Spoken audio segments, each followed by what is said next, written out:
eastern and southern Kentucky. This is WYNT Mountain News at 11. Good evening, I'm Steve Hensley. The coronavirus pandemic is still killing Americans, with the death toll now approaching 70,000 in just 2 months. CBS's Elise Preston reports from New York.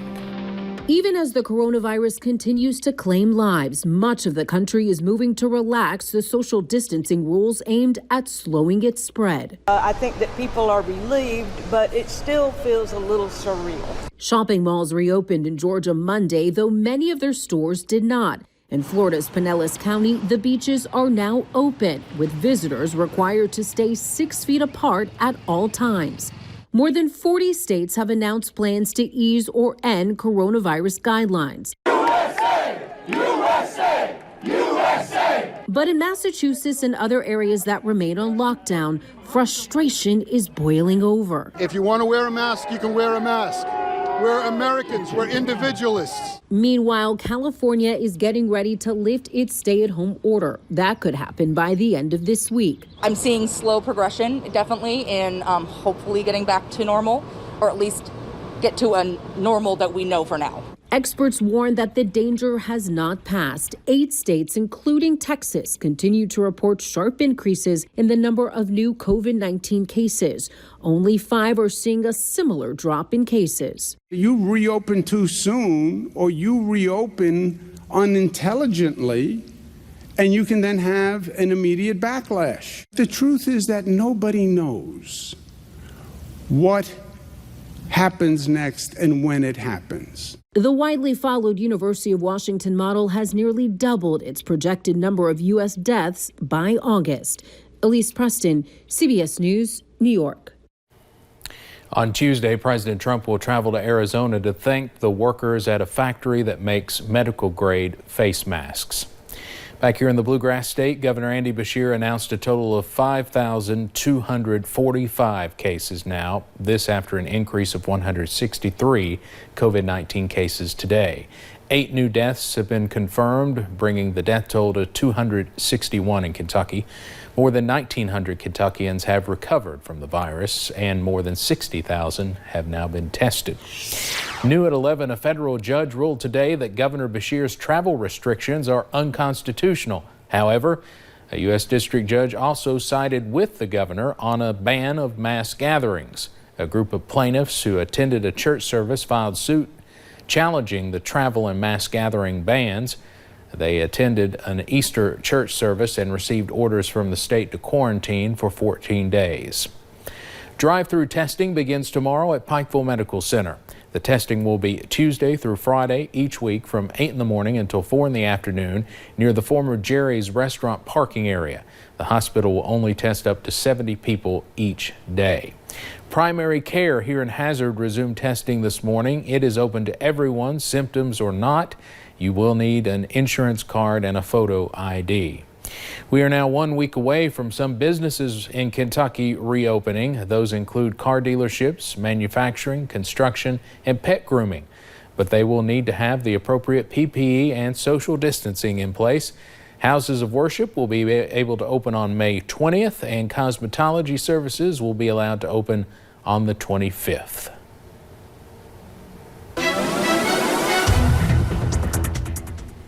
Well, some of us are still seeing some dry conditions this evening, but those of us that aren't going to be seeing them for long. Let me take you to downtown Whitesburg, where you can see those nice dry conditions there. So they haven't started to see any rain chances yet, but some rain chances are slowly starting to approach our region. But overall, temperatures not looking too bad right now, in those 60s pretty much throughout the entire mountain region right now. And we're only going to cool down from there, but we won't get too chilly tonight thanks to this cloud cover that is coming in and has really built up over the past couple of hours, and we've managed to stay dry pretty much all night tonight. But really within just the past hour, we have seen just a few showers start to cross over I-75 and into our area, and those are only going to continue to cross over as we head into those early morning hours on our Tuesday. So if you're about to head to bed and you start to wake up in the middle of the night because you hear a little bit of a pitter patter outside your window, it's definitely possible, because we are going to be seeing these rain chances chances as we go throughout all the overnight hours tonight and even into those early morning hours on your Tuesday morning, but temperatures only really getting into those lower 50s by the time you wake up tomorrow. So actually not looking too bad, but we are not going to warm up a whole lot more as we head into the afternoon hours tomorrow. We're going to be seeing cooler temperatures pretty much all week, but then sunshine looks to return by the later parts of the week as well. Steve? All right, Brooke, thank you. A lot of people in southern Kentucky are hoping restrictions are lifted just in time to allow for a popular summertime tradition to continue this year. But some are still concerned about the impact of COVID-19 on the Lake Cumberland area. Some argue the lake is the perfect place to get away and isolate, given how families can social distance on their own boats. Joe Sharp, the owner of Burnside Marina, believes the lake could have one of its better summers, but some also fear that too many restrictions could prove disastrous. It's not going to be one of the better years, I'm afraid, but people are going to get out. They just got to remember what has happened.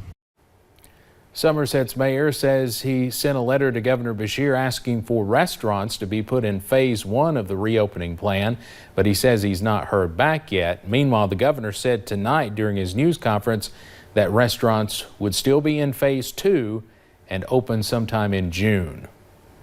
May is Mental Health Awareness Month. WYMT's Dakota Makris sat down with the experts and asked how you can manage your mental health during this pandemic. Behind these brick walls, we provide mental health and substance use services on the outpatient basis. We find Adam Maggard, the Kentucky River Regional Coordinator for Mountain Comprehensive Care Center, where 40% of their active clients are diagnosed with depression and anxiety. They find people are growing more anxious due to the coronavirus pandemic. There's definitely been an increase in anxiety. There's no doubt about that, I think. We're just trying to monitor that situation. As they monitor the situation, they begin to work hard to get that person help using technology. We're trying to help people in any way we can, whether it be phone, telehealth, whatever it may be. Frances Everidge is a mental health therapist. She has clients who have been impacted by the coronavirus. A lot of my clients are in one degree or another of some sort of a mental health crisis because of COVID-19. All while working hard to make sure anyone who needs help, there's always hope, can get it. Therapy really is okay. It doesn't mean you're crazy. You know, we all need to learn how to cope in healthy ways. We all need to identify things that are troubling us and causing us anxiety. But something Maggard and Everidge agree on to keep your mind busy. Exercise is really good for anxiety and depression. It can be a crossword puzzle, it can be adult coloring books, anything to keep your mind occupied and to keep it off of the anxiety and depression is really what we want done. Hopeful anyone who needs help will reach out. In Letcher County, Dakota Makris, WYMT Mountain News. If you need help with your mental well-being, you can call the Mountain Comprehensive Care Center Mental Health Crisis Line at 1-800-422-1060. Pike County's Cooper Coleman just received a hero's homecoming. The 5-year-old boy was diagnosed with brain cancer in February. He's been at Cincinnati Children's Hospital undergoing radiation treatment since then. Today, he and his family came back to Pike County for the first time since February 19th, taking a small break before he returns for chemo. His church family welcomed him in the parking lot as a Kentucky State Police motorcade brought him home. Frontier Behavioral Health has offered addiction recovery treatment for 5 years with outpatient care facilities in Prestonsburg and Salyersville. Now they are expanding their care with a new residential treatment facility near Paintsville. This facility was supposed to open in March, but due to COVID-19, that date was pushed back. Today, WYMT's Emily Bennett was there for their virtual opening on Facebook Live. Many hours of work. Been a long time coming. This facility, 18 months in the making.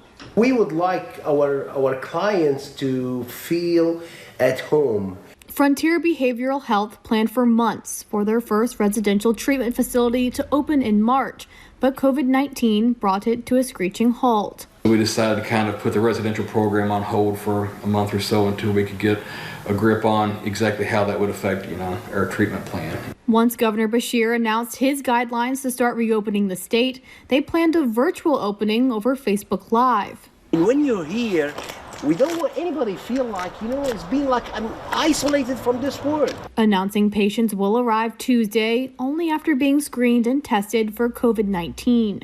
We want to make sure that, everybody's negative before they come into the facility. Treatment lasts for 30 days. We live with you. We live with you minute by minute. Following a scheduled routine with individual and group therapy.